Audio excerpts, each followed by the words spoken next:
this kind introduction and also for inviting me for this lecture. Now,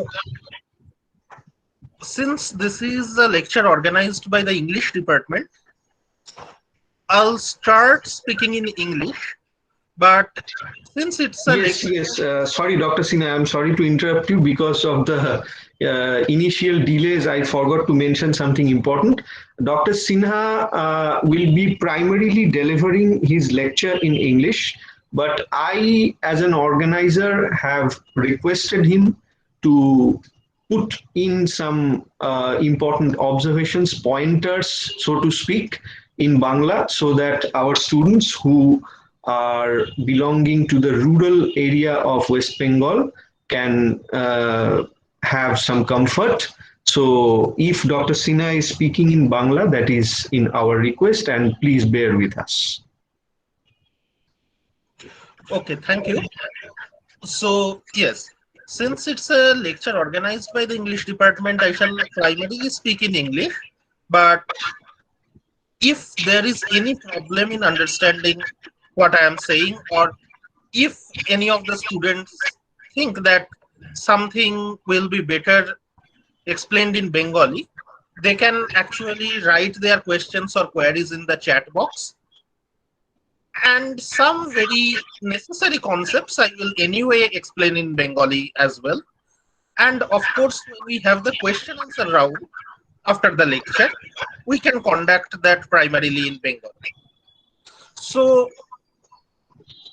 this is an English department lecture, and I expect that the audience mainly consists of students of English, whereas my background is history.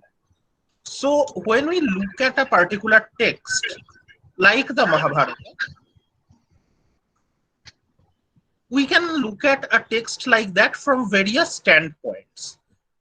So the literature students will probably approach the text more from a literary point of view, and the students of history, would approach the text more from a historical point of view. And therefore, my lecture will primarily focus on the historical dimensions of the text Mahabharata, that is the context in which Mahabharata is created. And since the lecture is focusing on one particular episode from the Mahabharata, that is the temptation of Karna, so we shall have some discussion on that episode from both historical and literary points of view. That is, what does this particular episode mean in the entire context of the Mahabharata? What is the Mahabharata doing as a text, and what is this particular episode doing in context of that text? So, if we start a discussion on the text Mahabharata, Mahabharata, you know, is a Sanskrit text. It's an ancient Indian text, and usually in literary circles, the word that is used to describe the Mahabharata, as well as another ancient Indian text, the Ramayana, is epic. And when we very loosely use that term in Bengali, we generally use the term Mahakabya. Now, the terms Kabya, Mahakabya, epic, all these terms have their specific technical connotations. Kavya is a Sanskrit word which primarily stands for creative literature. Creative literature, that is literature which is not produced to teach any religious or philosophical doctrine, and the literature which is primarily created out of imagination, that is creative literature. And in Sanskrit literary theory, the yardstick for appreciating creative literature is not its authenticity, not its philosophy, but how it can be enjoyed, like any art form. So if you go through Bharata's Natya Shastra, we know in ancient Indian art theory and literary theory, the yardstick for enjoyment of any kind of art is rasa. Therefore, any literary work which consists of a rasa, that is kavya. So kavya in Sanskrit does not necessarily mean poetry. It can be poetry, it can be prose, it can be drama. All of them are categorized within the broad spectrum of kavya. On the other hand, epic in European literature is primarily a poetic creation. And when modern educational system was established in India under colonial rule, and the modern educational curriculum in India was very much a result of colonial scholarship and also initiatives of Indian who were English educated, Western educated, so taught in the colonial educational system. Therefore, Indian knowledge system, at least in the modern period, initially was very much Eurocentric.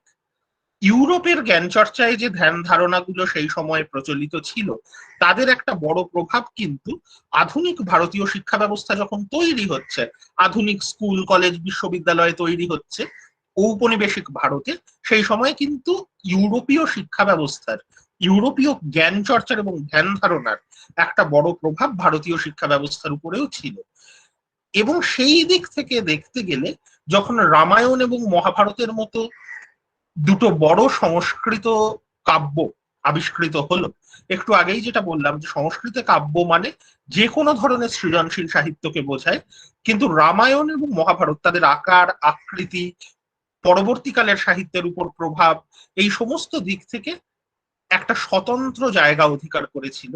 যেরকম জায়গা ইউরোপীয় সাহিত্যে প্রাচীন Greek কবি হোমারের যে দুটি মহাকাব্য Iliad এবং ওডিসি, এদের ইউরোপীয় সাহিত্যের উপর যেরকম প্রভাব, অনেকটা সেই রকমই প্রভাব রামায়ণ এবং মহাভারতের ভারতীয় সাহিত্যের উপর ছিল বলে মনে করা গিয়েছিল। Therefore, the Iliad and Odyssey became a model of understanding the Mahabharata and Ramayana initially, and therefore the level epic, which very well describes Iliad and Odyssey, were attributed to Mahabharata and Ramayana as well, and both the texts were considered primarily as creative literature. However, the Mahabharata and Ramayana are not the same kind of texts. In ancient Indian, I'm sorry to interrupt you, Dr. Sinha. Some of the audience are saying that there is some issue with the sound. So, can you do you have any microphone or something like that near you? no. Okay. So I think audience, you have to bear with that. And as you can see, some of the audience are also saying that the sound is okay. So I think there might be some issue from your end as well. So please cooperate. Okay, so what I was saying, that in ancient Indian literary theory, Mahabharata and Ramayana were not always seen as the same kind of text. Therefore, we have to actually understand what kind of text the Mahabharata is, because the Ramayana is very much similar to what is known as epic in European literature. Ramayana describes itself as a kavya, and actually Ramayana is considered the Adi Kavya, the first creative literature in Sanskrit. On the other hand, the Mahabharata, when it introduces itself, usually does not use the word kavya. The word Mahabharata uses is itihasa. Now, later on also, most of the commentators had viewed the Mahabharata as itihasa. Some early medieval commentators preferred to see the Mahabharata as a kavya as well. I'll come to that. Who were the people who called the Mahabharata a kavya and why? But before that, the Mahabharata itself And most of the works referring to the Mahabharata within the Indian tradition would call Mahabharata an itihasa. So we have to understand what is itihasa. The word itihasa again is a Sanskrit word also used in Bengali, and it is used as a loose translation of history. However, just like poetry and kavya are not the same thing, as we have discussed, that though we usually translate English poetry into Bengali kavya, the Sanskrit word kavya had a much broader scope than poetry.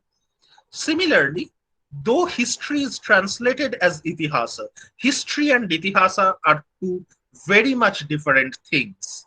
History is a Western discipline as well as a modern discipline. History has a particular methodology. So history is a study of the past on the basis of evidence, material, which is available to us. And history has a very clear chronological framework.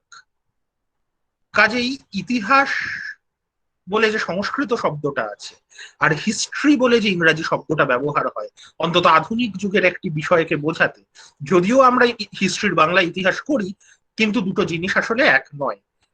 ইংরাজি history শব্দটা এসেছে Greek Roman ঐতিহ্য থেকে, এবং ইউরোপে history বলে যে বিষয়টির চর্চা হতো বা আধুনিক যুগে আমরা যে বিষয়কে হিস্ট্রি বলি, সেই বিষয়টা কি, সেটা অতীতকালের চর্চা, এবং ইচ্ছামতো চর্চা নয়, বর্তমানে আমাদের কাছে যে উপাদানগুলো রয়েছে তার ভিত্তিতে অতীতকালের চর্চাকে আমরা হিস্ট্রি বলি। কিন্তু ইতিহাস কিন্তু সেই জিনিস নয়। ইতিহাস কি সেই কথায় আমি আসবো। ইতিহাস বলতে বাংলা ইতিহাস নয়, সংস্কৃত ভাষায় ইতিহাস বলে যে শব্দটি আছে, যে শব্দ দিয়ে মহাভারত নিজের পরিচয় দেয় এবং মহাভারতকে সাধারণত ইতিহাস বলে প্রাচীন ভারতীয় সাহিত্যে ধরা হয়েছে, সেই ইতিহাসের মানে কি? Why am I saying that Itihasa is not history? There was a huge debate for a long time about whether ancient Indians had any sense of history. Because, as I said, history is a study of the past on the basis of evidence which is available to us, and the past is organized in a chronological order. That kind of text, what we can call history by the modern sense, it is a modern definition, it is a modern methodology, but many ancient texts more or less fit that methodology, like the Greek texts composed by Herodotus, Thucydides, the Roman texts composed by historians like Livy, Tacitus, many texts in ancient China or medieval Islamic world, there were historical texts. But in ancient India, there is no such text which would actually match the, or which is at least similar to what is called history in modern educational system. The first text that partially matches the methodology of history is Kalhana's Rajatarangini, which was composed not earlier than the 12th century, middle of the 12th century. So in entire ancient India, there was no text which we could call history. And therefore, many colonial historians actually argued that ancient Indians had no sense of history. Now, on the other hand, there is this idea of itihasa. Itihasa is a very old tradition. Even in the Vedic texts, we get reference to a tradition called itihasa. And sometimes alongside itihasa, another term is used, Purana. So itihasa Purana tradition. What is itihasa Purana tradition? Some colonial historians, most notably one colonial historian called F.E. Parjitar, argued that itihasa Purana tradition in ancient India was a tradition which tried to study the past. Therefore, it is similar to history. It is a historical tradition. Therefore, historians are wrong in claiming that ancient Indians had no sense of history. Rather, historians tried to reconstruct ancient Indian history on the basis of religious texts like the Vedas, the Buddhist literature, the Jaina literature, That is wrong. পার্জিটার বলছেন যে কেন ধর্মীয় সাহিত্যের ভিত্তিতে প্রাচীন ভারতের ইতিহাস লেখা হবে, যখন ইতিহাস পুরাণ বলে একটা ট্র্যাডিশন ছিল যারা অতীতের বিবরণ দেওয়ার চেষ্টা করেছিল। The problem is, what are the texts included in the Itihasa Purana tradition? Mahabharata is the only text known as Itihasa, and we know there are many texts called Puranas, but this tradition, Itihasa Purana, it existed parallelly with Vedic tradition, whereas Vedic tradition was a religious tradition controlled gradually by the Brahmanas. Itihasa Purana tradition was a bardic tradition.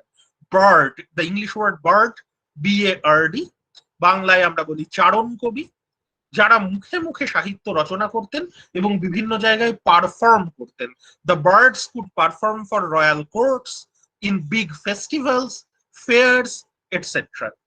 So these birds would collect stories and traditions about the past, and they would sing, they would perform that in royal courts, in festivals, fairs, etc. Therefore, Itihasa Purana tradition originated as a bardic oral tradition about the past, but this was transmitted orally. This was not written down for a long period of time. We must remember that the Vedas, also known as Shruti, they were also composed orally and taught orally. But the Vedas were sacred literature. Vedas were considered the words of gods. Therefore, people generally did not change the words of the Vedas because of the sacred value. But Itihasa Purana tradition is a human-oriented tradition, stories about humans, controlled by humans. Therefore, the oral tradition would change its nature. There will be changes, additions, alterations, interpolations with every telling and retelling. And finally, after a point of time, the Brahmanas incorporated these traditions also, because the Brahmanas were the ones who controlled Sanskrit learning. So when writing was being used, the Brahmanas were the ones who were writing down the texts. And these traditions, oral traditions, which originated with birds, were gradually controlled by the Brahmanas and turned in religious literature as well. So the Puranas which we now have, they have nothing to do with the ancient oral tradition called Purana created by the birds. চারণ কবিরা পুরাণ বলে অতীতের এক ধরনের বিবরণ দিতেন প্রাচীনকালে, কিন্তু বর্তমানে যে পুরাণগুলো আমরা পাই তাদের লিখিত রূপ দিয়েছেন ব্রাহ্মণেরা ধর্মীয় সাহিত্য হিসাবে, এবং এই পুরাণগুলোর সঙ্গে কিন্তু পুরাণ নামের প্রাচীন পরম্পরার প্রায় কোনো যোগাযোগ নেই। তাহলে ইতিহাস নামের প্রাচীন পরম্পরার ক্ষেত্রেও কি তাই হয়েছে? Because the Mahabharata was also probably originally composed as an oral tradition, as an account of past by the birds. However, the Mahabharata changed its nature over a long period of time and was finally written down by the Brahmanas as a sacred text. Therefore, the present text of the Mahabharata is necessarily not what the initial telling of the story about the Kurukshetra war was by the birds. So, if you look at any history textbook and try to find out what is the time of the Mahabharata's composition, when was the Mahabharata composed, they will give you a broad timeline, 500 BC to 500 CE. That is about 1,000 years, because the text changed its nature over a period of time. And actually, this timeline is also not properly correct. It is possibly longer. Mahabharata received its written form, present day form, around the 5th century CE, 5th century of the Common Era. No doubt about that. But when did the tradition originate? Initially, it was thought 5th century BC, but we shall see it was even earlier than that. The Mahabharata story originated with birds even earlier than the 5th century BC. So, the present text of the Mahabharata, does it contain anything of the original story? That is the debate. Itihasa might have been an account of the past, but the present day Mahabharata is composed at least 1,000 years after that, probably even after a longer period of time. Therefore, we have to find out, scholars tried to find out whether the Mahabharata's old layers can be identified or not. So, in analyzing the Mahabharata, there are many different methods. Number one, analytical method. Christian Lassen and many other scholars spoke of analytical method. What is analytical method? They think that the text has many layers. The oldest layer was a historical account over which many additions, alterations, changes happened over a period of time. So the oldest layer has to be recovered. There were many attempts to do that, but none of them was successful. কাজেই analytical method খুব একটা সফল হয়নি। এই method মনে করে যে মহাভারতে সৃষ্টি হয়েছিল একটা ঐতিহাসিক বিবরণ হিসাবে, তারপরে তাতে অনেক কিছু যোগ হয়েছে পরবর্তীকালে। কাজেই সেই প্রাচীনতম অংশটাকে কি খুঁজে বার করা যায় বিশ্লেষণ করে করে করে? Christian Lassen, Washburn Hopkins, Adolf Holtzmann junior, Walter Ruben অনেকে এই চেষ্টা করেছেন, কেউ পুরোপুরি সফল হননি। The other way is the synthetic method. Synthetic method says that Mahabharata might have had an older layer, it might have changed its nature over a period of time, but now it is impossible to find out the earliest layer. So it is impossible to read the Mahabharata as a historical text. Rather, it should be read as literature and as a whole, because Mahabharata finally was a united literary text. If you separate its layers, the textual unity is broken. Therefore, the Mahabharata has to be read as literature. মহাভারতের বিভিন্ন স্তরকে আলাদা করে লাভ নেই, কারণ এখন মহাভারতের যে লিখিত গ্রন্থ আমরা পাই সেটা একটা সাহিত্যকর্ম। তার বিভিন্ন স্তরকে আলাদা করলে সেই সাহিত্যকর্মের নিজস্ব যে ঐক্য সেটা নষ্ট হয়ে যাবে। এবং এই যে বললাম আদি মধ্যযুগ থেকে এই প্রবণতা দেখা যায়। Two famous literary critics of early medieval India, Anandavardhan and Abhinavagupta, they started looking at the Mahabharata as a kavya, as a creative literature. But the important question is rasa. প্রাচীন ভারতীয় শিল্পকর্মের বিশ্লেষণে ভরতের নাট্যশাস্ত্রের রসের তত্ত্ব খুব গুরুত্বপূর্ণ। ভরত বলেছেন যে কোনো শিল্পকর্মে প্রধান জিনিস হচ্ছে রস, ফ্লেভার, তার মধ্যে থেকে কিরকম ভাব আমরা পাচ্ছি। ভরত বলেছেন রস 9টা, কিন্তু ভরত যে তালিকা দিয়েছেন সেটা 8টা রসের। So the Natyashastra mentions only 8 রাসাস, and none of them can actually match the Mahabharata totally.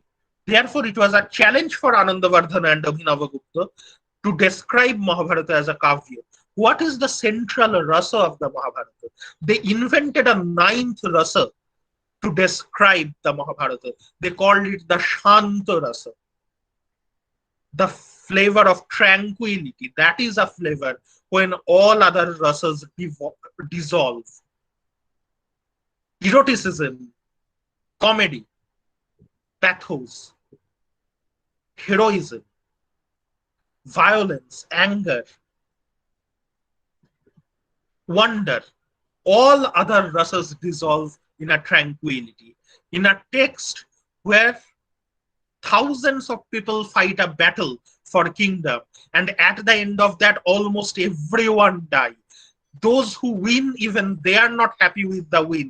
They understand the futility of the war and eventually leave their kingdom and go for the final journey, Mahaprastha. That is Shantarasa, understanding the futility of everything. Anandavardhana and Abhinavagupta describe Mahabharata as a text, literary text of Shantarasa. Later on, Joseph Dallman and V.S. Suthank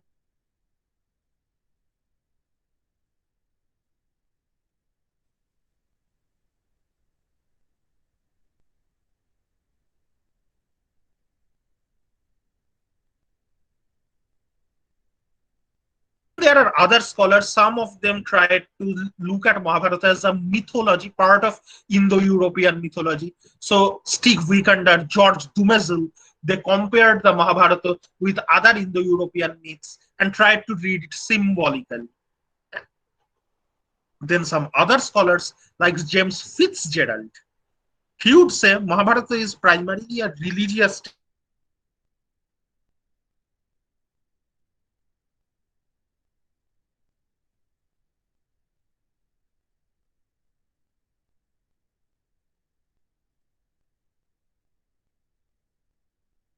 where Brahmanas are speaking of a revenge.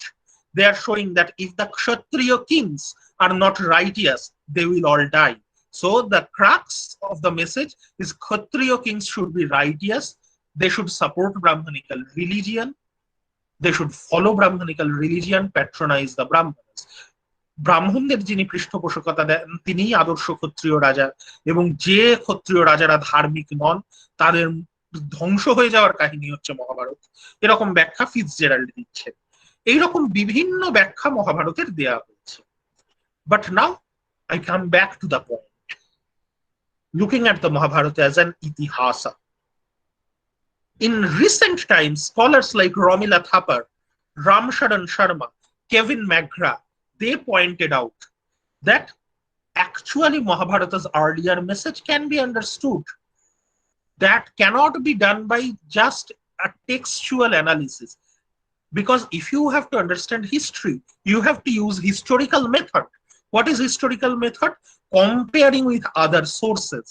So if we look at particular Mahabharata episodes and compare them with other sources like Vedic literature, Buddhist literature, Jaina literature, we can see that some episodes of the Mahabharata are actually reflecting a much earlier time, the time of the later Vedic clan societies.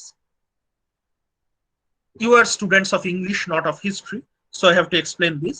In ancient India, if we look at the early history, there was the Harappan civilization, which was an urban civilization, Nagorik Shobhota, but Harappan civilization was destroyed. And then we see the emergence of a new civilization called the Vedic civilization. So those who composed the Vedas, their civilization was a rural civilization. And in the earliest part of the Vedic period, roughly 1500 BC to 1000 BC, that is called the early Vedic or Rig Vedic period, when the Rig Veda was composed. In this period, the Vedic Aryans were mostly pastoral nomads. পশুপালন তাদের প্রধান জীবিকা ছিল এবং তারা যাযাবর জীবন যাপন করত। তাদের মধ্যে অনেক গোষ্ঠী ছিল, তাদের মধ্যে লড়াই হতো এবং গোষ্ঠীগুলোর লড়াই হতো মূলত গো সম্পদকে কেন্দ্র করে। So cattle was the main form of wealth. They fought for cattle. That's why the king was called Gopati or Gojit. Battle was for cattle. Gavishti was the term for battle. That is the Rig Vedic period, 1500 to 1000 BC.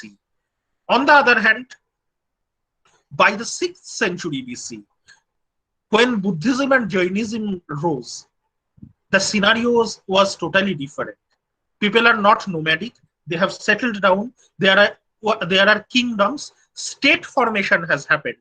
So large states called Mahajanapadas were there who were fighting with each other. Agriculture was main profession. Trade and urbanization took place. কাজে সম্পূর্ণ আলাদা একটা অবস্থা।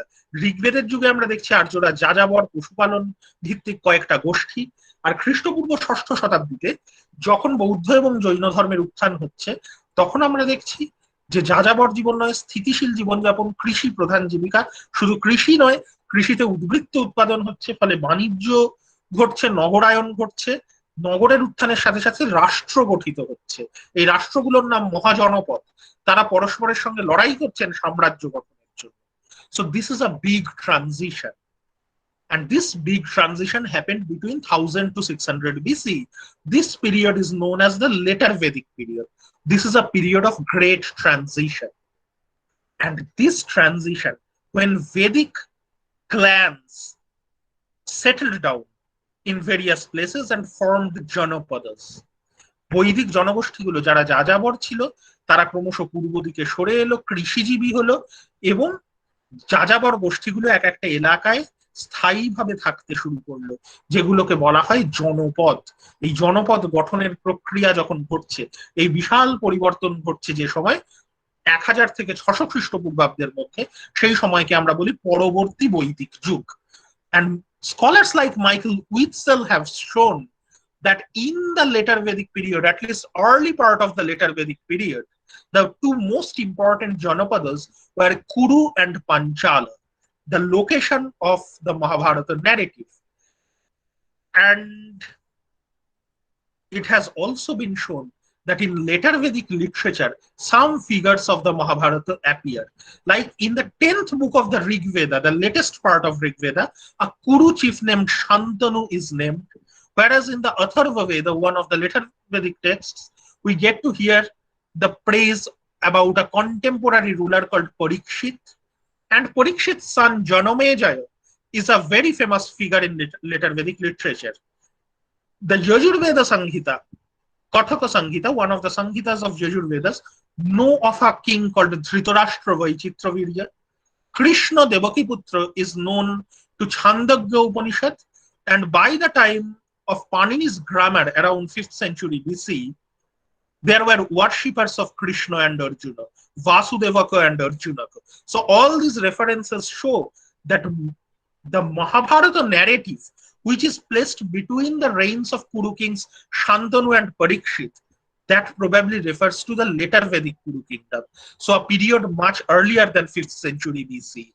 Archaeology also has attested that excavations have taken place in famous Mahabharata sites like Hastinapura, Indraprastha, Ahitchhatra, Vairat, Mathura, and it has been seen that a settled agricultural culture known as painted greyware culture flourished between 1200 and 600 BC in this region, particularly Kuru Panchala region.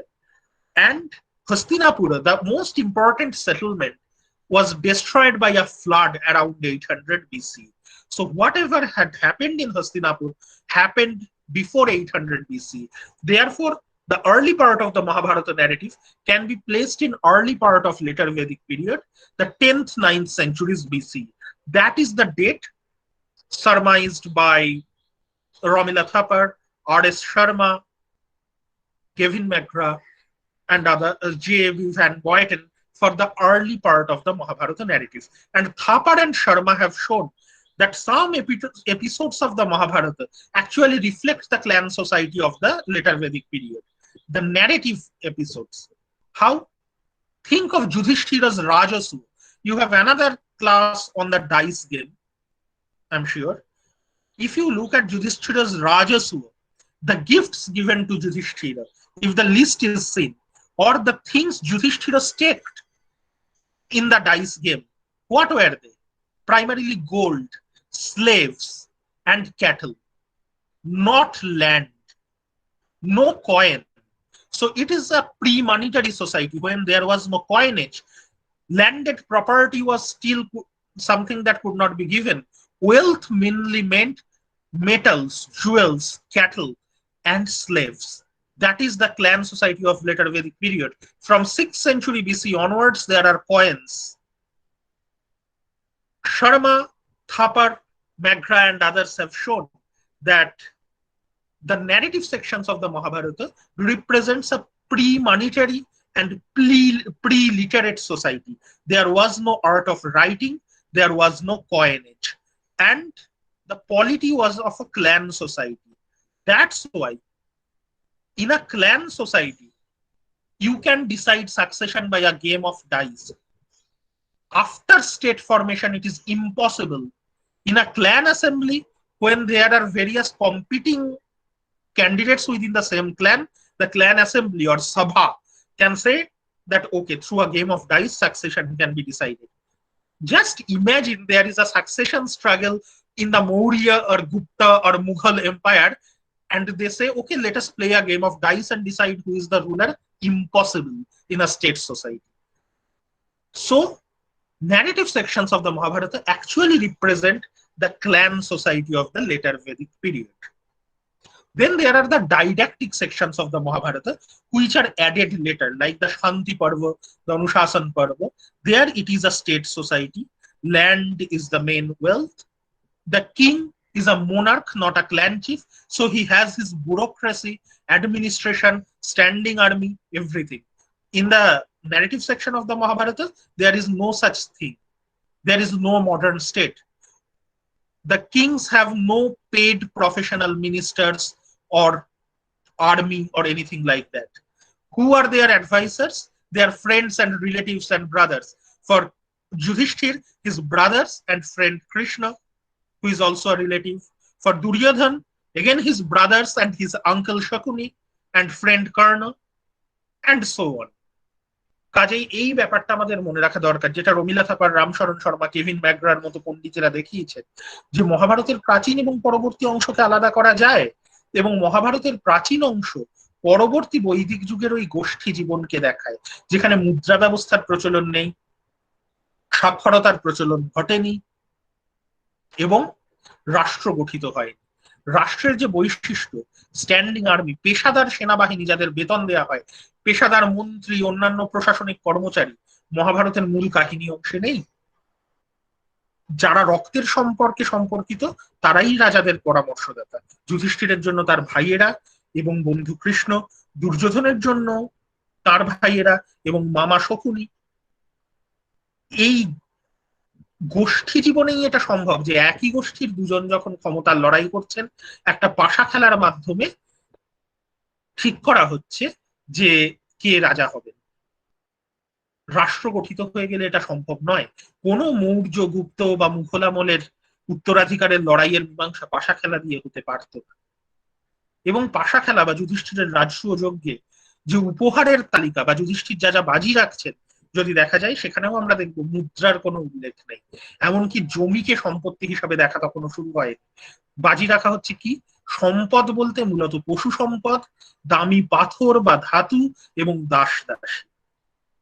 পরবর্তী বৈদিক যুগের গোষ্ঠী জীবনের চিত্র। এবং আমরা দেখেছি যে মহাভারতের মূল যে ঘটনা কেন্দ্র, কুরু এবং পাঞ্চাল রাজ্য, এগুলোই পরবর্তী বৈদিক যুগের প্রধান জনপদ ছিল প্রথম দিকে। এবং প্রত্নতত্ত্ব থেকেও আমরা দেখেছি পেইন্টেড গ্রেওয়্যার বা চিত্রিত ধূসর মৃৎপাত্রের সংস্কৃতি বলে একটা সংস্কৃতি এই সময় খুব গুরুত্বপূর্ণ হয়ে ওঠে। এবং তার নিদর্শন হস্তিনাপুর, ইন্দ্রপ্রস্থ, হিতছত্র, মথুরা, বৈরাট, কুরুক্ষেত্র বিভিন্ন জায়গা থেকে পাওয়া যায়। কিন্তু হস্তিনাপুর, মূল রাজনৈতিক কেন্দ্র কুরুদের, খ্রিস্টপূর্ব অষ্টম শতাব্দী নাগাদ একটি ভয়ঙ্কর বন্যায় ধ্বংস হয়ে যায়। কাজে হস্তিনাপুরকে কেন্দ্র করে কিছু ঘটে থাকলে তার আগে ঘটেছে।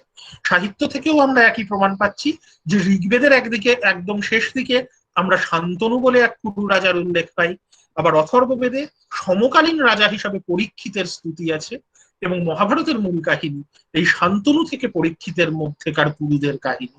পরীক্ষিতের পুত্র জন্মেজয় পরবর্তী বৈদিক সাহিত্যের খুব গুরুত্বপূর্ণ একজন চরিত্র। And the Mahabharata claims that the first recital of the Mahabharata was patronized by this Janamejaya. The reciter was Vaishampayana. And then this recital was followed by another recital by Sutas, Suta Ugrashravas, to Brahmanas.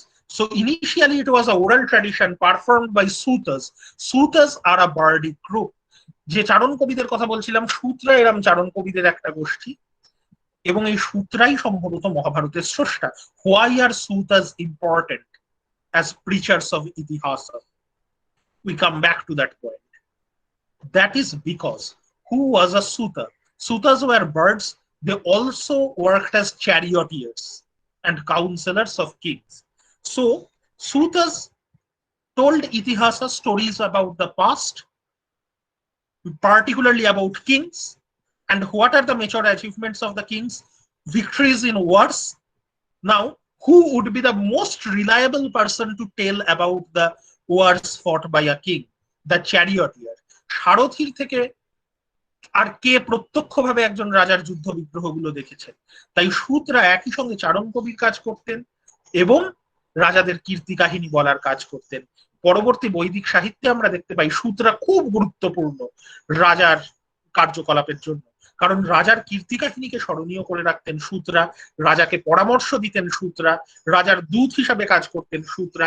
The most famous suta in the Mahabharata is Sanjaya, the person who told about the Kurukshetra war first.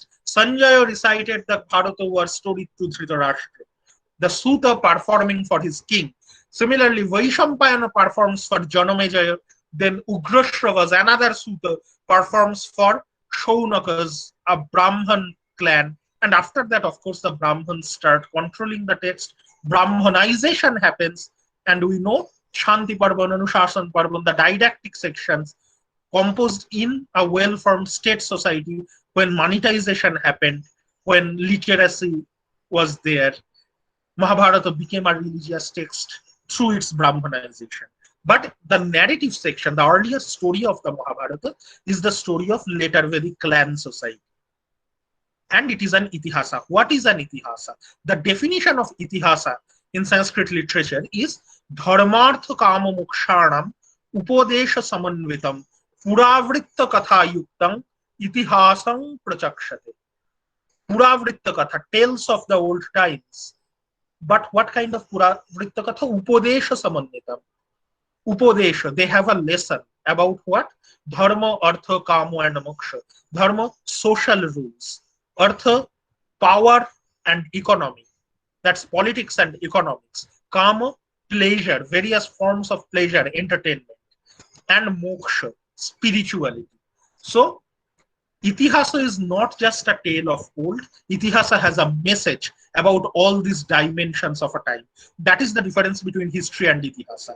History focuses on chronology, when something happened, the date, time, etc., chronological arrangement of things, and also on evidence. Itihasa is not based on evidence or chronology. Itihasa tells about a time and tries to give a picture of a time. It is not history in the modern sense, but it is an account of the past. It is a historical tradition, the word Romila Thapar uses. So Mahabharata was an itihasa of the later Vedic period, which was a period of great transition. And that's what Mahabharata says, Juganta, end of an era. So what kind of transition? From early Vedic pastoral nomadic society to the time of state formation, urbanization, and so on. What are the major changes taking place in later Vedic period? People are settling down. So territorial units are coming up, Janapadas. Therefore, kings are not mere cattle raiders. They are ruling over a territory now. Kingship is coming up. Also, kings are becoming hereditary rulers. In early Vedic times, the military leader of the clan will be the king. Now, the king's son will be the king. So, hereditary kingship is coming. Who is legitimizing hereditary kingship? The priest. কেন একটা গোষ্ঠী বংশানুক্রমিক শাসন মেনে নেবে? কারণ পুরোহিতরা একটা ধর্মীয় অনুমোদন দেবে, তার বদলে পুরোহিতদের পদ বংশানুক্রমিক হয়ে যাচ্ছে। So most important feature of later Vedic society, the coming of the Varna system. The Varna system was not there. Yes, the Varna system was not there in the early Vedic period. The Varna system. আচ্ছা, আমির হামজা, আপনাকে এর আগে বেশ কয়েকবার বলেছি আপনি please মাইক্রোফোনটা বন্ধ রাখুন, নালে এরপরে কিন্তু আপনাকে মিটিং থেকে রিমুভ করতে বাধ্য হব। বক্তব্যের মধ্যে এভাবে ইন্টারাপশন একেবারেই কাম্য না।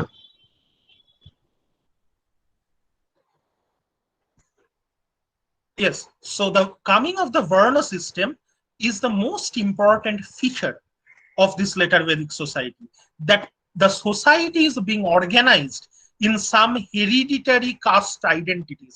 The Brahmanas will be the priest, the Kshatriyas will be the rulers, the Vaishyas will be engaged in productive activities, and the Shudras will serve the three other Varnas.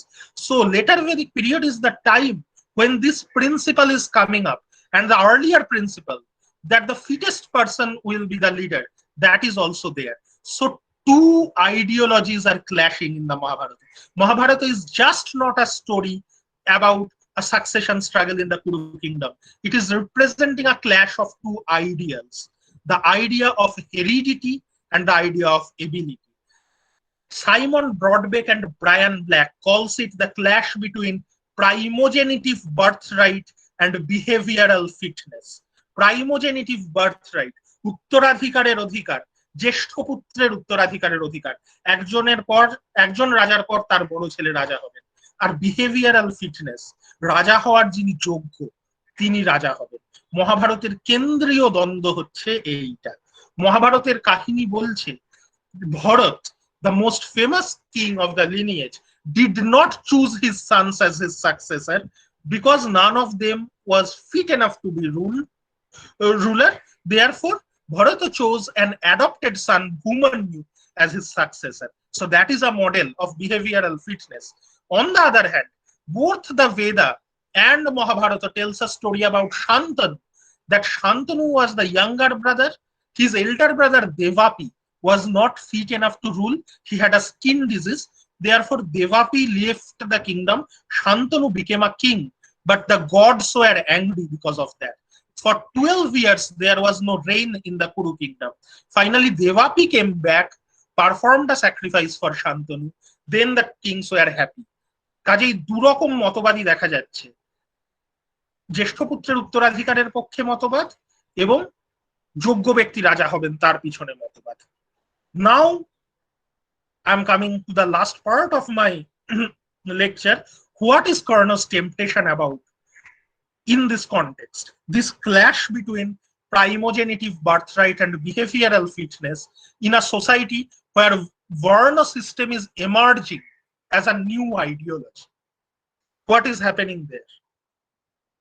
Think of the Mahabharata narrative very quickly.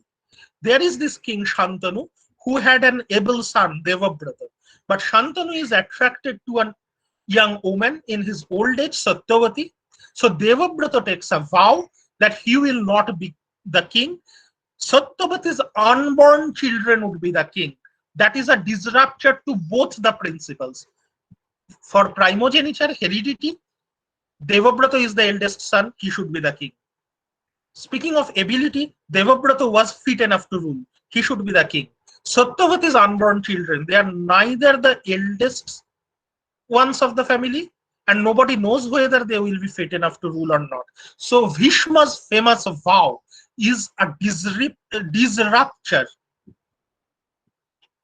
in the succession norm. Bhishma যে প্রতিজ্ঞা করলেন, তার ফলে এই যে দুটো আদর্শ, ideology মানে আদর্শ, দুটো আদর্শ, জ্যেষ্ঠ পুত্রের উত্তরাধিকারের আদর্শ অথবা যোগ্য ব্যক্তির রাজা হওয়ার আদর্শ, দুটোই কিন্তু ভেঙে গেল এবং প্রজন্মের পর প্রজন্ম ধরে একটা সংকট চলতে লাগলো। সত্যবতীর দুই পুত্রই অল্প বয়সে মারা গেলেন, তাদের কারোর কোনো সন্তান নেই, তাহলে কি হবে, কে রাজা হবেন? There was a system called a niyogo or levirate, popular in the later Vedic society. That is, if there is nobody to succeed in the clan, then the widow can cohabit with any other member of the clan, preferably the dead husband's brother. So Satyavati's first child was Vyasa, born before her marriage. Vyasa comes and impregnates the widow queens of Vichitravirya, and Dhritarashtra, Pandu, and Vidura are born. Vidura's mother is a Dasi, so Vidura cannot be king. Dhritarashtra is the eldest, but he is blind, so Pandu becomes the king. The clash between primogenitive birthright and behavioral fitness. Primogenitive birthright, জ্যেষ্ঠ পুত্রের উত্তরাধিকার. According to that, Dhritarashtra should be the king. Behavioral fitness, that principle was followed and Pandu became the king. According to primogeniture, only the eldest son can succeed. So the eldest son of the eldest son would be the next successor. Eldest son was Dhritarashtra, his eldest son is Duryodhana, so Duryodhana should be the successor. However, Pandu became the king. Pandu's eldest son is Yudhishthir. Again, Pandu was important. Pandur নিজের কোনো পুত্র নেই। পাণ্ডুর যেহেতু নিজের পুত্রের জন্ম দেওয়ার ক্ষমতা নেই, পাণ্ডুর স্ত্রীরা ওই নিয়োগ প্রথার মাধ্যমে পঞ্চ পাণ্ডবের জন্ম দিলেন। তাদের মধ্যে যুধিষ্ঠির বড়। কিন্তু মনে রাখা প্রয়োজন, প্রাচীন ভারতে পুত্র সন্তান না থাকলে, অর্থাৎ নিজের পুত্র না হলে, তাকে বলে ঔরস পুত্র। ঔরস পুত্র না হলে আরো 12টা পদ্ধতিতে পুত্রের জন্ম দেওয়া যেত উত্তরাধিকারী হিসাবে। তার একটা হচ্ছে নিয়োগ, ক্ষেত্রজ পুত্র। যেভাবে ধৃতরাষ্ট্র পাণ্ডু বিদুর জন্মেছিলেন, একই পদ্ধতিতে পাণ্ডুর পুত্রেরা জন্মালেন। কিন্তু প্রশ্নটা হচ্ছে যে তখনই নিয়োগজাত পুত্র উত্তরাধিকারী হতে পারে যখন ঔরস পুত্র থাকে না।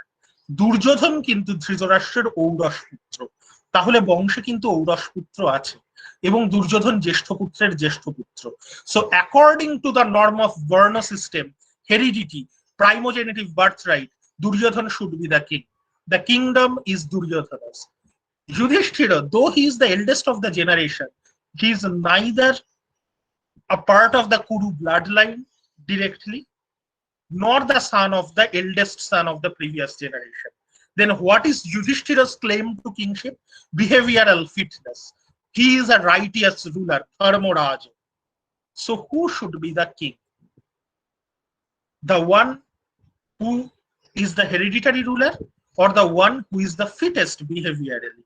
This entire debate is further complicated by the character of Karna. So Karna is a point in between Duryodhana and Yudhishthira. Why? If we speak of primogenitive birthright, the eldest son of the generation should succeed. And Yudhishthira claims to be the eldest of the generation because he was born before Duryodhana. But he was not a blood son of Pandu. He was a son of Pandu's wife Kunti. And by the same logic, Karna is a son of Pandu's wife Kunti. So if Yudhishthira has a claim to be part of the Kuru lineage, Karna has a greater claim to the throne. If we think of behavioral fitness, just like Yudhishthira was fit enough to rule, so was Karna. He was a great warrior. He was also a great charitable person, so he could be a good ruler. Therefore, Karna could be the king according to both primogeniture and behavioral fitness, yet Karna was not even considered as the king. Why? Because nobody knew about Karna's true identity. Karna was born before Kunti's marriage, so he was deserted by Kunti. He was raised by Odhiratha and Radha, who were Sutas. Who are the Sutas? The charioteers and birds, the composers of the Mahabharata tradition as well. So when the Sutas are speaking about Karna as one of their own, Sutas are telling their story within the Kshatriya story as well. Mahabharata is not only about the Kshatriya kings, Mahabharata is about the Sutas as well. And Karna represents both the Kshatriyas and the Sutas. Karna is a Kshatriya by birth, but Karna doesn't know that. The society doesn't know that.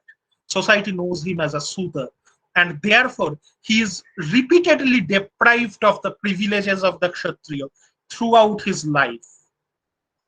And there is this one person, Duryodhana. This is very interesting. In the Mahabharata, Duryodhana stands for primogeniture. Yudhishthir stands for ability. Throughout the Mahabharata, Duryodhana spoke in favor of the Varna duty of a Kshatriya to fight. Don't give a single inch of soil without fighting. That is the caste duty of a Kshatriya. Duryodhana does that. Duryodhana dies the death of an ideal Kshatriya, death on battlefield, and Duryodhana goes to heaven. The prize for that. Yudhishthir is the person who challenges Varna system. Throughout the Mahabharata, he says caste is meaningless. He says just because one is born Kshatriya, one does not need to be a fighter because violence is wrong. Yudhishthir challenges Varna system. Yudhishthir claims to be king not because of heredity, but because of his righteousness.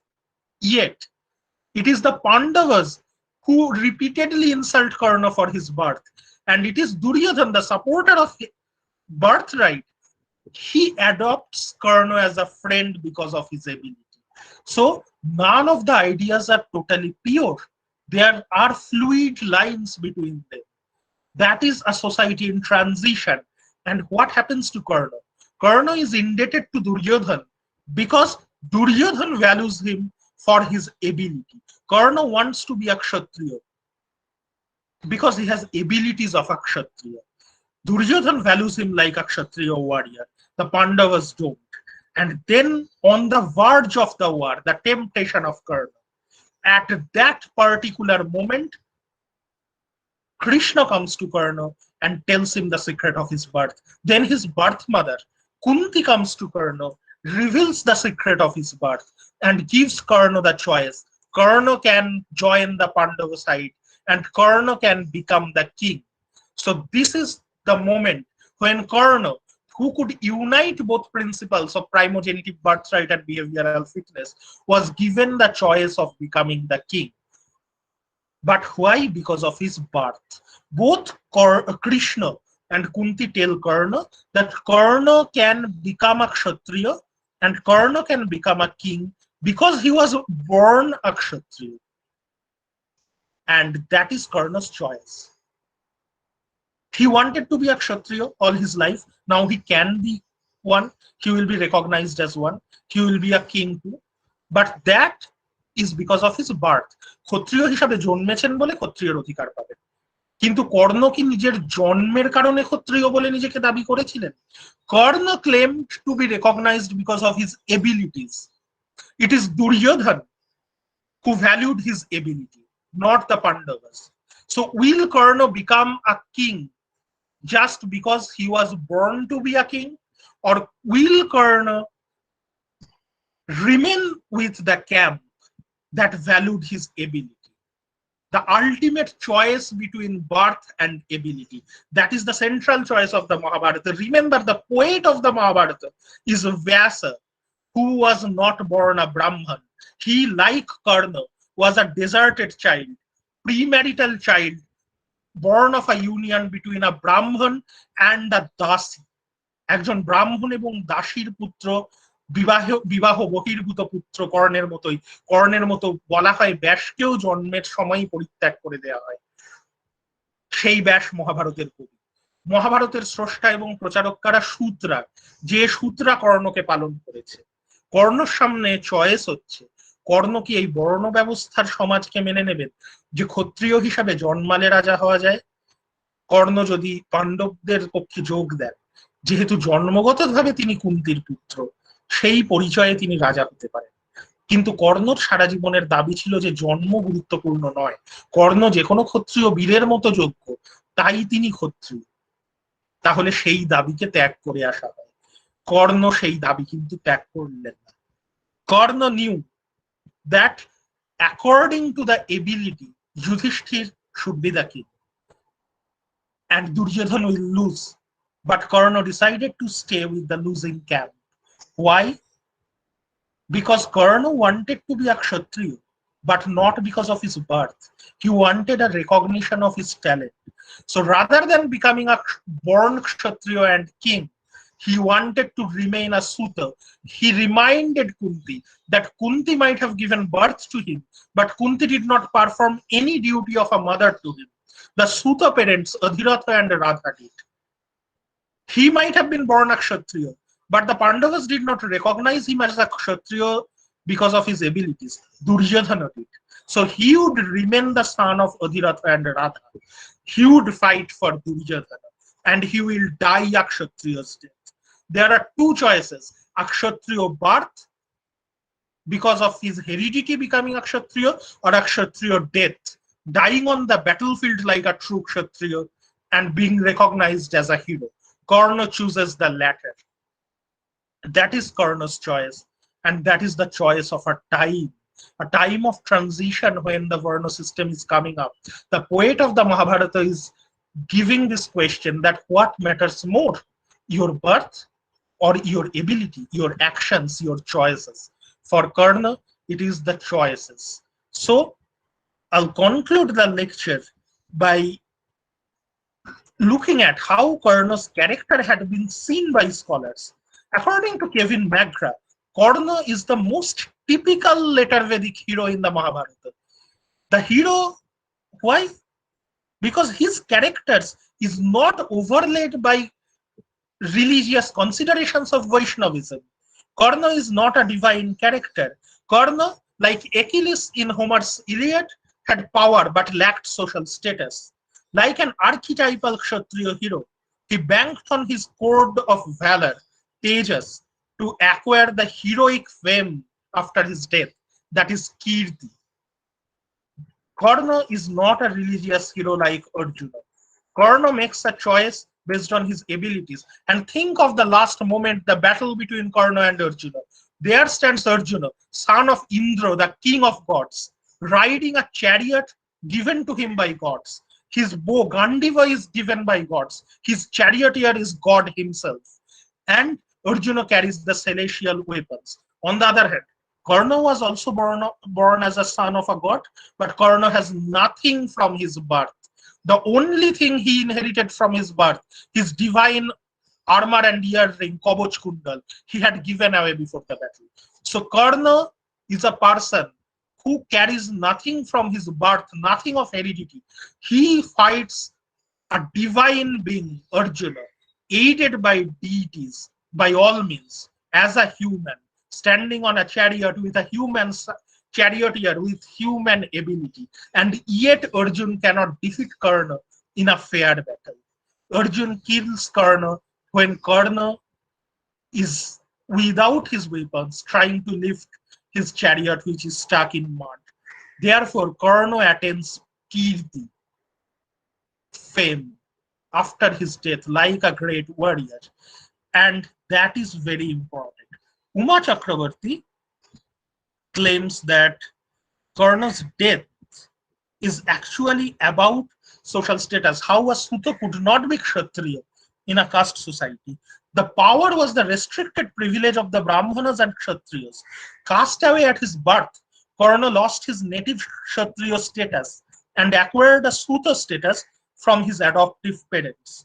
Being a Sutaputra, he could only be a hanger-on at the margins of a Kshatriya household and not a serious contender for rulership.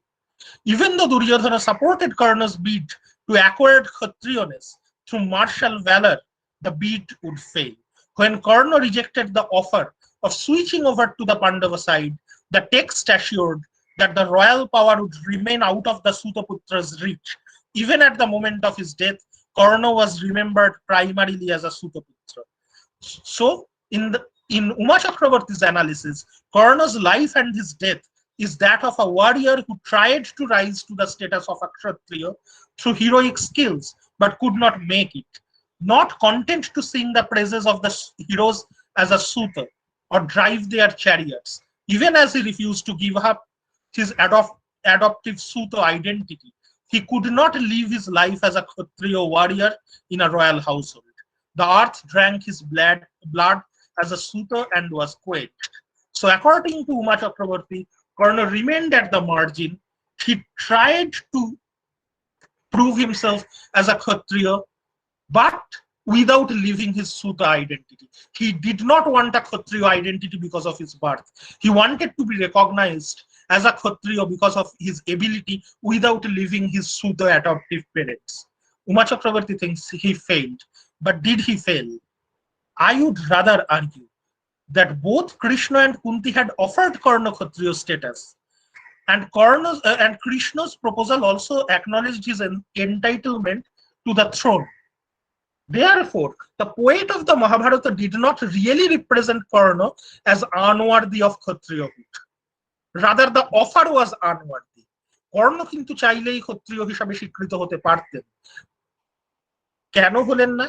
Karna was respectful to his adoptive Suta parents through mutual love and never let go of that identity. But in his action, he remained a Kshatriya, a hero, and not a Suta.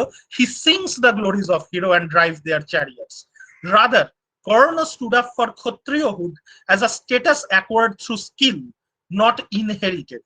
Hence, he refused his entitlement to the throne as a born Kshatriya and preferred to die in commitment to his acquired Kshatriya dharma on the battlefield. Karna made it to Kshatriyahood not on the basis of his Kshatriya birth, but by virtue of his heroic death, without surrendering his Suta identity. Therefore, at the moment of Karna's death, while the Pandavas rejoiced at the death of the Sutaputra, the Suta composers of the Mahabharata noted with pride that a blazing luminosity left Karna's body and entered the sky. কর্ণের দেহ থেকে একটা জ্যোতি আকাশে সূর্যের সাথে মিশে গেল, মহাভারতে বর্ণনা দেয়া হচ্ছে। দেহাত্থু কর্ণস্য নিপাতিতস্য তেজোদীপ্তম খং বিগাহ্য চিরেণ।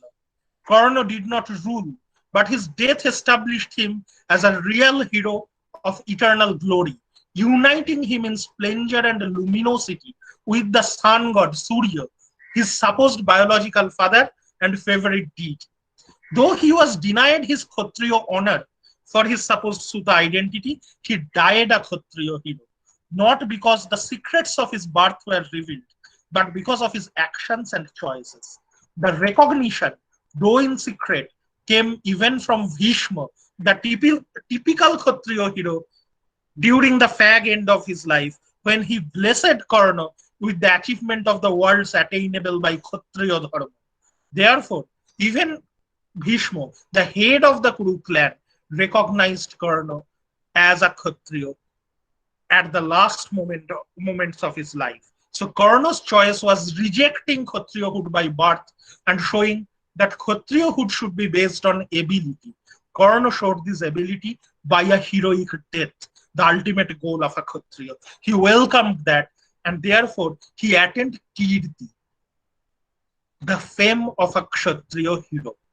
So, if we look at other kinds of literatures, that is an important element.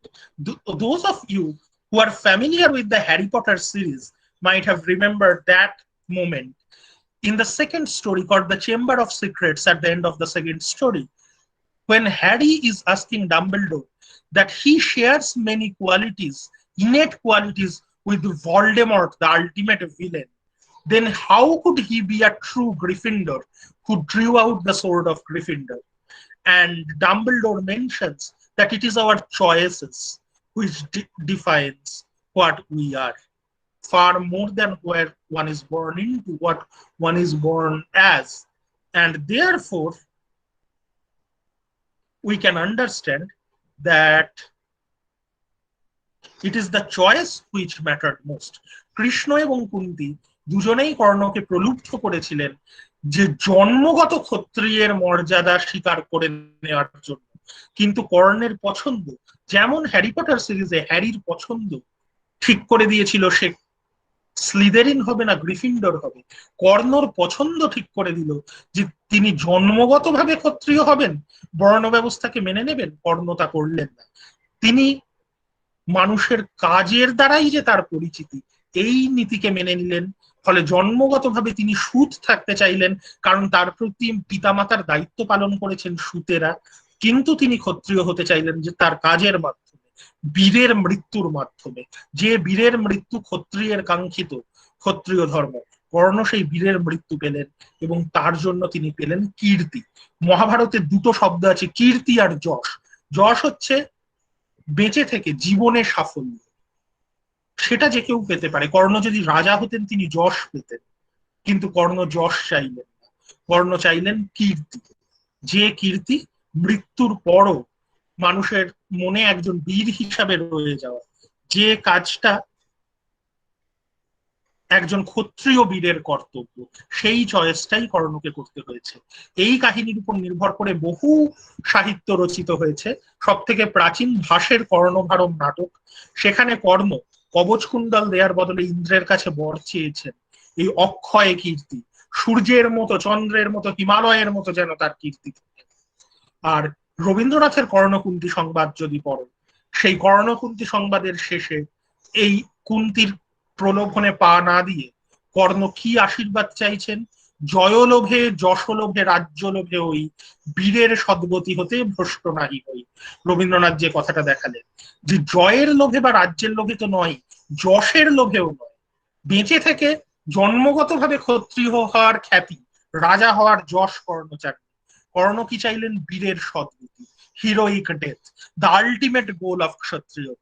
So Karna decided not to be a Kshatriya by birth.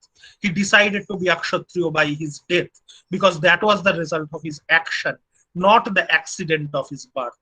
And that is where the temptation to Karna and his choice was actually an itihasa, a commentary on a changing time, when the society had these two choices: hereditary Varna-based Kshatriya society, or a society where people would be valued on their ability. মানুষের বর্ণগত জন্মগত পরিচয়টাই কি আসল পরিচয় হবে, না মানুষের গুণের দ্বারা, কাজের দ্বারা তার পরিচয় হবে? সমাজ একটা পরিবর্তনের সময় এই দুটো প্রশ্নের সম্মুখীন। সেই সময়ের ইতিহাস মহাভারত। ইতিহাস সংস্কৃত ইতিহাস অর্থে, হিস্ট্রি নয়। এবং এই কারণে কর্ণের টেম্পটেশন এবং তার চয়েস, এটা একটা ঐতিহাসিক প্রশ্ন যে কোন পক্ষে তিনি যাবেন। এবং লেখকের সহানুভূতি, মহাভারতের কবির সহানুভূতি, যারাও হয়তো সুত, তাদের সহানুভূতি কিন্তু কর্ণের চয়েসের পক্ষে, যে choice in favour of ability, in favor of action rather than the accident of birth. Thank you. At first, let me briefly thank Dr. Sinha for such a wonderful talk. I'll give my concluding remarks, but I think we should at first ask the audience, especially the students amongst us, to share their comments, questions, observations. And যেরকমটি শুরুতেই বলা হয়েছিল, এই সেশনটির জন্য যদি কেউ বাংলায় প্রশ্ন করতে চাও তা করতে পারো, এবং উইথ ডক্টর সিনহাস পারমিশন আমি বলবো যে কারোর যদি মনে হয় মাইক্রোফোনটি অন করে, অবশ্যই ব্যাকগ্রাউন্ডে নয়েজ থাকলে তা করবেন না, সরাসরি ডক্টর সিনহাকে প্রশ্ন করবেন, তাও করতে পারেন। So please go ahead.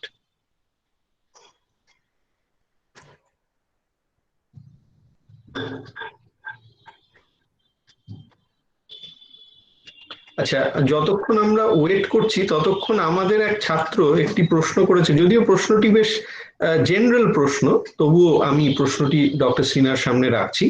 Tanmoy Mondal has asked, what is an ideology? I think he wants to know what ideology means in the specific context of Dr. Sinha's lecture. So I would request Dr. Sinha to, if হ্যাঁ, মানে আমি বাংলাতেই উত্তরটা দিচ্ছি, কারণ প্রশ্নটা দেখে আমার মনে হচ্ছে যে ভাষাগত কারণেই ব্যাপারটা বুঝতে সমস্যা হয়েছে। মানে এই প্রশ্নের তো সরাসরি কোনো উত্তর হয় না, what is an ideology. Ideology বলতে আদর্শ, আদর্শ অর্থাৎ যে কোনো সমাজ কিছু কিছু ধ্যান ধারণার উপর নির্ভর করে চলে, তাকেই আদর্শ বলে। প্রাচীন সংস্কৃতে ধর্ম শব্দটাও একই অর্থে ব্যবহৃত হয়, সমাজের যে নিয়ম কানুন অনুশাসন অনুসারে সমাজ চলে। যেমন আমাদের সমাজে আমরা বিভিন্ন আদর্শের কথা শুনি, যে গণতন্ত্র, মানবতাবাদ, ধর্মনিরপেক্ষতা, এগুলো এই সমাজের আদর্শ। প্রত্যেক সমাজেরই কিছু আদর্শ আছে। আমরা যে সময়ের আলোচনা করছি তখন একটা সামাজিক পরিবর্তনের সময়, যখন নানা ধরনের আদর্শের মধ্যে একটা প্রতিদ্বন্দ্বিতা চলছে যে কোন আদর্শটা ঠিক। মূলত দুটো আদর্শের কথা এই আলোচনায় আমি বলছি। একটা আদর্শ হচ্ছে বর্ণ ব্যবস্থার আদর্শ, যে মানুষের সামাজিক দায়িত্ব তার জন্মের দ্বারা নির্ধারিত। যিনি রাজার ছেলে তার কাজ রাজা হওয়া, ক্ষত্রিয় হলে তার কাজ যুদ্ধ করা, ব্রাহ্মণ হলে তার কাজ পড়াশোনার সঙ্গে বা ধর্মাচরণের সঙ্গে যুক্ত থাকা। আর একটা আদর্শ হচ্ছে মানুষের যেদিকে যোগ্যতা, ক্ষমতা, তার কাজের দ্বারা তার সামাজিক ভূমিকা নির্ধারিত। এই দুটো আদর্শের মধ্যে দ্বন্দ্বই কর্ণের চরিত্রে এবং গোটা মহাভারতের কাহিনীতে ফুটে উঠছে বলে আমি মনে করছি। আজকের আলোচনায় আমি বলতে চেয়েছি। ধন্যবাদ ডক্টর সিনহা। তন্ময়, আশা করি তুমি তোমার উত্তর পেয়েছো। আমি বাকি সকলকেই অনুরোধ করছি আপনাদের, আচ্ছা আমরা পরবর্তী প্রশ্ন পেয়ে গেছি। প্রেম কুমার মন্ডল জিজ্ঞাসা করছেন, sir, as you say Mahabharata elicits rasa theory, how can we discuss Mahabharata as, I think it should be as per the 8 rasa theories? Sir, can you describe with some examples briefly? No, I did not say Mahabharata elicits rasa theory. Rather, I said Yes, that rather he said the opposite. That Mahabharata originated as an itihasa, not as a kavya. It was much later. Literary theorists like Anandavardhana and Abhinavagupta who tried to describe Mahabharata as a kavya. I said Ramayana originated as a kavya, and Ramayana calls himself Adi Kavya. Also, Ramayana is a kavya of the Karuna rasa, which is one of the 8 rasas. So, in the beginning of the Ramayana, you can see a story that Valmiki the poet, he could see that there are a couple of birds, Krauncha Mithun, who are making love, and one hunter kills one of them, the other is lamenting. So on the onset, the poet is describing it as a kavya of love and separation and the pain of separation. So it's a kavya of Karuna rasa. When Anandavardhana and Abhinavagupta tried to see the Mahabharata as a kavya, they understood that Mahabharata does not fit in with the rasa theory, because the ending of the Mahabharata, the Mahaprasthan, does not match with any of the rasas we know. Therefore, they created a ninth rasa alongside the eight described by Bharata, which is Shanta rasa. They say that Mahabharata is an epic where elements of all rasas are there, but eventually all rasas are dissolved, and there is the bhava of tranquility, shanti. That is Shanta rasa. That everything is futile. শৃঙ্গার হাস্য কৌতুক অদ্ভুত করুণ বীর রৌদ্র ভয়ানক বিভৎস প্রত্যেকটা রসের গুণ মহাভারতের মধ্যে আছে, কিন্তু শেষ পর্যন্ত এই সবকিছুই নিরর্থক। যেমন বীর রস, বীরত্বের যে চর্চা কর্ণের জীবনে আমরা দেখছি, কিন্তু সেটাই কর্ণের চয়েসে তো মহাভারতের শেষ নয়। মহাভারতে যুদ্ধ হচ্ছে, যুদ্ধে দেখা যাচ্ছে যারা ক্ষমতার জন্য লড়াই করলেন দুপক্ষেরই সবাই মারা গেলেন। এক পক্ষের সবাই মারা গেলেন, অন্য পক্ষে পাণ্ডবরা বেঁচে রইলেন, তাদের সন্তানেরা সবাই মারা গেলেন, এবং যুধিষ্ঠির অনুভব করছেন যে তিনি একটা শ্মশানের উপর রাজত্ব করছেন। কাউকেই কিন্তু কোন রকম সুখ, বীরত্ব, শৃঙ্গার, রৌদ্র এই রসগুলো দিল না। শেষ পর্যন্ত তারা বুঝতে পারলেন যে সমস্ত কিছুই নিরর্থক, এবং তারা আরো বৃহত্তর কোনো একটা সত্যের খোঁজে রাজ্য ত্যাগ করে মহাপ্রস্থানের পথে চলে গেলেন। উদাহরণ বলতে এই উদাহরণটাকেই আনন্দবর্ধন দিয়েছেন মহাভারত কেন শান্তরসের কাব্য সেটা বোঝানোর জন্য। সবাই যে তার সঙ্গে সহমত সেটা নয়। যারা মহাভারতকে মূলত সাহিত্যকর্ম হিসাবে দেখতে চেয়েছেন তারা মহাভারতকে শান্তরসের কাব্য হিসাবে দেখেছেন। Okay, so thank you, Dr. Sinha, again. We have our next question from Tanmoy Kormokar. I have a question, sir. Why God Krishna helped Arjuna to win and let Karna be killed by hypocrisy? Okay, hypocrisy is a very strong word here. Yes, I mean, there is no hypocrisy involved because Krishna met Karna, he gave Karna the choice. Karna actually chose to die on the battlefield. To Krishna, particularly, not in the conversation with Kunti, in the conversation with Kunti, Karna keeps it open. He says, either me or Arjun will live. So you will have your 5 sons.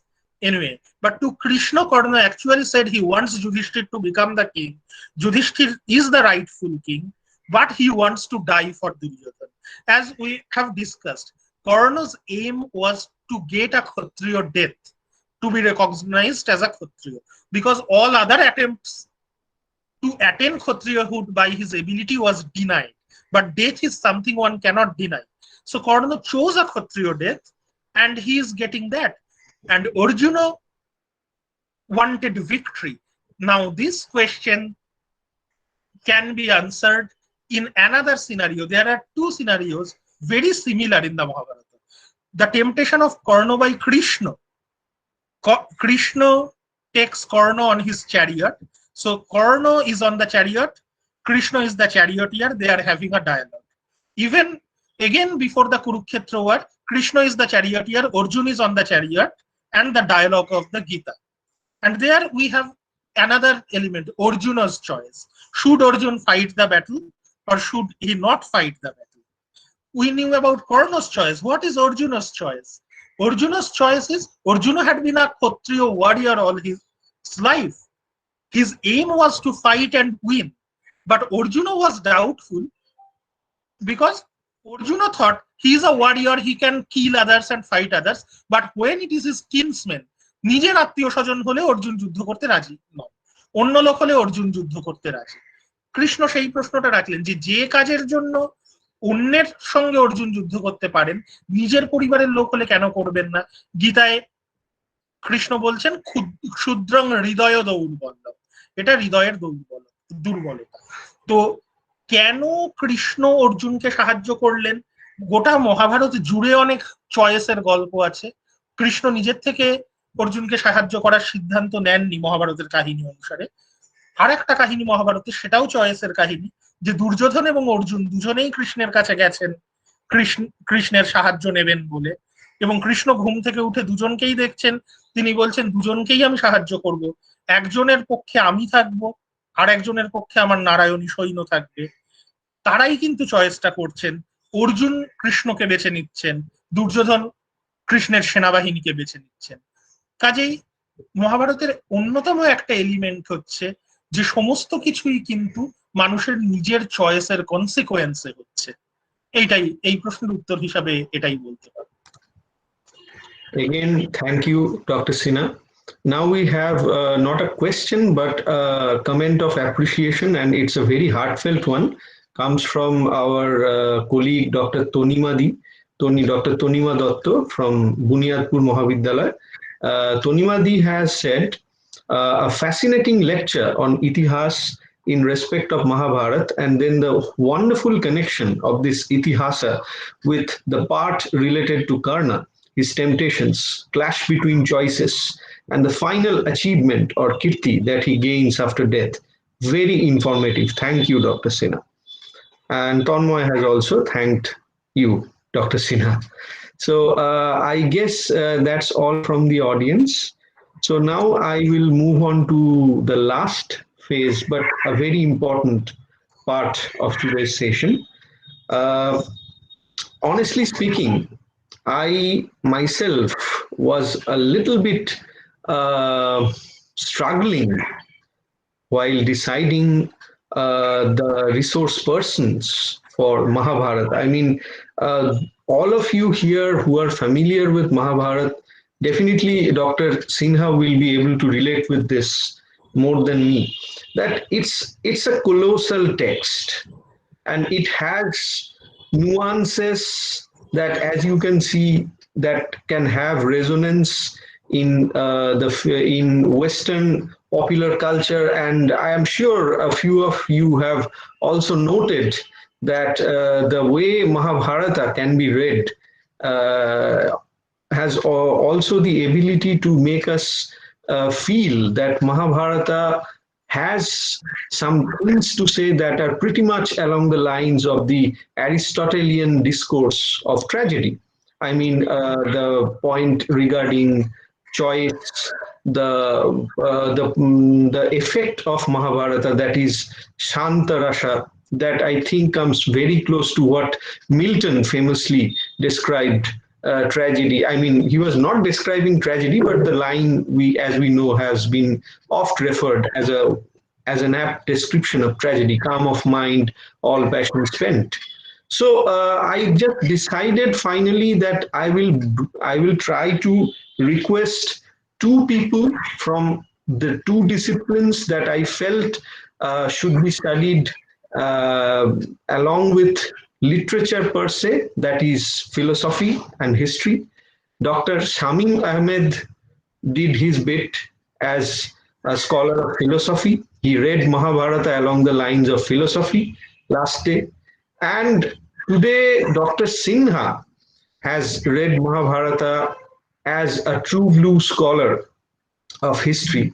And as Tonimadi has said, the way he connected, or more importantly, the way he distinguished between the Western discourse of history and the Indian word itihasa was indeed fascinating. And I think it has given us a lot of food for thought to munch back our way home.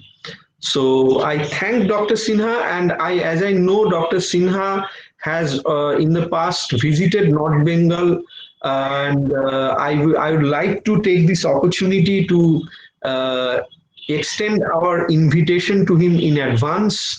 When the world looks better, when we are all feeling better after the end of, if there can be an end, that is, of the pandemic, we would like to have you amongst us, Dr. Sinha.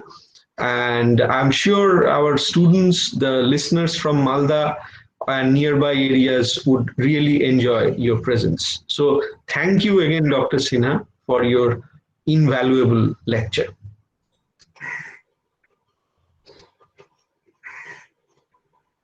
বেশ, আর যারা উপস্থিত আছেন তাদেরকে একটু আমি অনুরোধ করে রাখছি, আমাদের পরের সেশনে 2টো থেকে প্রফেসর দত্তাত্রেয় দত্ত থাকছেন বর্টল ব্রেকের দ্য গুড পার্সন অফ সেজুয়ানের আলোচনায়। আপনারা সঙ্গে থাকবেন। তবে এবারের সেশনে অনেককেই হয়তো আমরা জায়গা দিতে পারিনি, তাদের কাছে আমি আবারও ক্ষমা চেয়ে নিচ্ছি।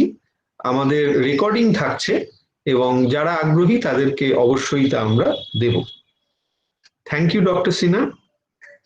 তো আমি সকলকে এবার অনুরোধ করছি এক এক করে আপনারা সেশনটি লিভ করুন, আমি রেকর্ডিংটিও বন্ধ করব।